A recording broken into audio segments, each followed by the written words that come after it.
Lahore high court का वजीर आला हमजा शहबाज को डाले गए 25 मुनहरिफ अरकान के वोट निकालकर दोबारा गिनती का हुक्म। मतलूबा अक्सरियत हासिल न होने पर दोबारा वोटिंग की हिदायत कर दी। गवर्नर पंजाब कल दोपहर 4 बजे पंजाब असेंबली का इजलास बुलाएंगे। रुकावट डालने पर तौहीन अदालत की कार्रवाई होगी।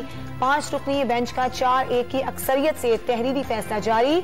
जस्टिस साजिद सेठी ने इख्तलाफी नोट में उस्मान बुज़दार को बतौर वजीर आला बहाल करने की राय दी।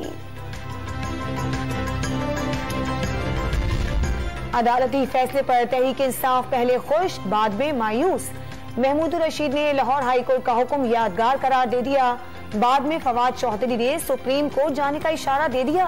कहा अदालती फैसले से सियासी बहरान बढ़ जाएगा। वजीर आजम शहबाज शरीफ की बलूचिस्तान अवामी पार्टी के रुकन खालिद मक्सी से मुलाकात। अब्दुल्ला और अमानत शादी खेल की भी मुज़ाकरात में शिरकत। काफली के चौधरी सालिक हुसैन से भी मुलाकात। मुल्क में सरमायाकारी बढ़ाने के इकदाम का जायजा। तनख्वाहदार तबके के लिए टैक्स रिलीफ खत्म। पेट्रोलियम मसनूआत पर 50 रुपए लीटर लेवी का निफास। दुकानदारों पर फिक्स टैक्स आयद। अमीरों की जेब ढीली नहीं होगी, सारा बोझ अवाम पर मुंतकिल हो जाएगा। मुआशी पॉलिसियों का जिम्मेदार कोई भी हो, नतीजा आम लोग क्यों भुगतें। शहरियों की बड़ी तादाद ने विफाकी बजट पर खदशात जाहिर कर दिए।